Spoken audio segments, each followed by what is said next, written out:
ձեզ, մենք այստեղ ենք աջակցություն Նարեկ Սամսոնյանի եւ Վազգեն Սաղաթելյանի երկու մասի ենք բաժանվել, իհարկե մի մասը մեր ընկերների Վազգենին աջակցում իր դատարանի հայաթուն Բաքում, ինչ պետքա սպասենք, այս շինցու քրեական գործերի տրամաբանական շարունակություն, այսինքն կալանքը, ինչու, որովհետեւ սա բարքեր են, որը սերմանվել են Նիկոլ Փաշինյանի կողմից, այս անառողջ մթնոլորտը, սևերի եւ սպիտակների բաժանված հասարակությունը, պաշտոնյաները հայհոյում են քաղաքական գործիչներին, լրագրողներին,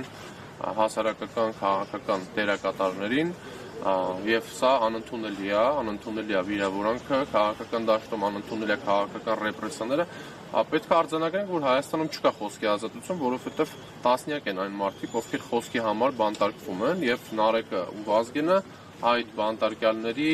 շարքը համալրեցին, կան բանտարկյալների շարքում հոգևորականներ, քաղաքական գործիչներ, ազգային բարերարներ, ուղղակի համալրում են շարքը նաև լրատվական դաշտի ներկայացուցիչներին, ըստ էության հաղորդավարների, հասարակական քաղաքական գործիչների, բայց ըստ էության հաղորդավարների են տանում կալանքի իրենց խոսքի համար եւ փորձում են փակել այն հարթակը, որը խոսում է եւ տարածում է անդիմադիր մտքեր։ Ալեն Սիմոնյանն ասում է վիրավորված եմ, անձս վիրավորված է, արժանապատվությունս վիրավորված է եւ ասում է այդ թվում ձեզ է նկատի ունենում մյուս աջակիցներին, ովքեր այս պահին դատարանի մոտ են, ասում է եթե աջակցում եք այդ ձևը աշխատելու, ուրեմն նկատի ունեցեք, որ մենք էլ մի օր հեռախոսներով մտնել ենք ձեր անձնական տարածք եւ ձեր անկողին։ Մենք աջակցում ենք հասարակական քաղաքական գործիչները ազատ խոսքի իրավունքը, աջակցում ենք սահմանադրական կարգը, որը նրանք փորձում են տապալեն, այսինքն մի հատվածում իրենց ինչ-որ բաներ կարելի է անել եւ հայելային գործընթացները իշխանության քաղաքական գործիչների նկատմամբ նրանք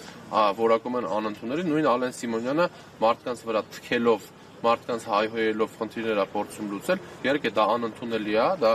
բոլոր տեսանկյուններից է անընդունելի, բայց այդ անընդունելի բարքերը սերմանել են Ալեն Սիմոնյանը եւ իր նման քաղաքական գործիչները, ովքեր քաղաքական դիսկուրսը, քաղաքական բանավեճը, քաղաքական մտքերի փոխանակումը սարքել են ուրեմն ձեռնամարտի նմանվող ինչ-որ մի բան, ձեռնամարտ, որի մեջ օգտագործվում են դատաիրավական համակարգ ուժային կառույցները, ոչ թե խոսքի ազատություն, այսինքն Հայաստանում չկա դեմոկրատիա եւ մենք պայքարում ենք դեմոկրատական դեմոկրատիան, այսինքն վերականգնելու համար խոսքի ազատությունը, որը եղել է այն ժամանակ, երբ որ Ալեն Սիմոնյանը եղել է ընդդիմադիր, նման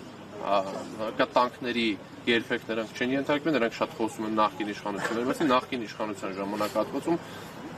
Ալեն Սիմոնյանը ունեցել է հնարավորություն խոսալ եւ դրա համար չբանտարկվի, ես ուզում եմ Ալեն Սիմոնյանին դա հիշեցնել։ Ինքն ասում է համենայն դեպս ինքն շեֆն ասում են համենայն դեպս 37 թիվը մի հիշեք, որտեղ 37 թվին ողջ չեն մնացել։ Ուրախ եղեք ձեզ երջանիկ համարեք, որ դուք ողջ եք, ընդհանրապես դատվում եք։ Այսինքն այսօրվա Հայաստանում ըստ Ալեն Սիմոնյանի եւ ԿՊԱ-ականների անդիմադիրների չսպանվելը մեծ հերոսություն են նրանք համարում։ Չեն սպանում, ասում են։ Իսկ Մանվել Գրիգորյանը եւ այլ մարդիկ, ովքեր բանտում մահացել են, սրբազանները, ով որ հիվանդություններով պահվում են բանտերում եւ տասնյակ այլ քաղաքացիներ, այսօր Տիգրանին տեսանք ինչ վիճակում էր, ովքեր անհամատեղելի հիվանդություններ ունեն կալանքի հետ,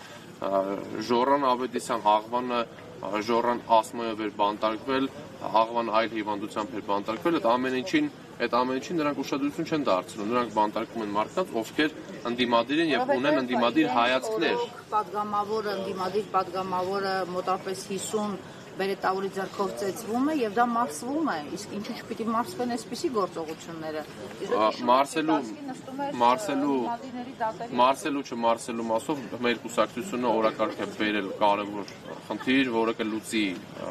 Հայաստանում այս անառողջ մթնոլորտը, դա իմպիչմենտի գործընթացն է, միակ լեգիտիմ հնարավորությունն է իշխանության փոփոխության, որի մասին տասնյակ անգամ խոսել ենք, թեև մեր իմպիչմենտի վարչապետի տեխնատուն եւս այսօր կալանավոր եւ քաղբանդարկել է համարվում Դավիթ Համբարձումյանը, ում շինցու քրեական գործի շրջանակներում կալանավորել են, բայց իմպիչմենտը մնում է քաղաքական օրակարգի մաս եւ մենք ասում ենք, որ միասնական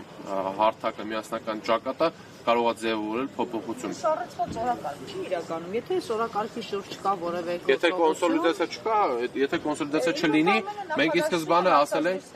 սկզբանե ասել ենք, որ մենք ի սկզբանե ասել ենք, որ պետք է միասնականություն, այդ միասնականությունը առնվազն 34 պատգամավոր միացել է։ Պատրաստվել ընտրությունների Միասնական Impeachment-ը ենթադրում է միջև ընտրությունների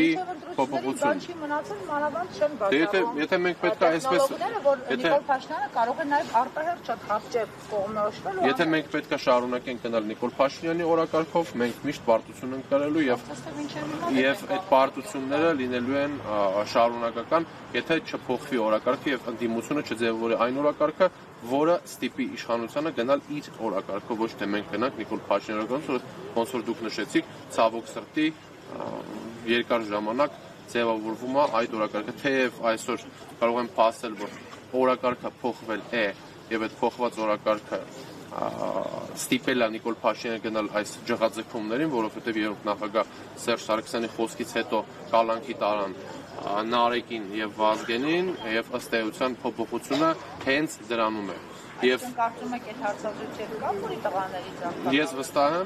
վստահ եմ, որ սա պատասխաններ Նիկոլ Փաշինյանի հարցազրույցն էին նրանք ակնարկել, որ տանելու են, հիշում եք, Մինչև այդ հարցը Դավիթ Համբարձումյանին էլ 2020 թվականի գործով են, 2018 թվականի գործով են կանոնավորել, հետեւաբար նրանց համար կապ չունի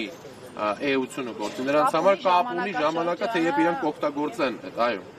Այսքանն է, մենք աջակցում ենք եւ չենք ընկրկելու, մենք պայքարում ենք եւ մեր պայքարը արդար է, մենք պայքարում ենք Հայաստանի Հանրապետության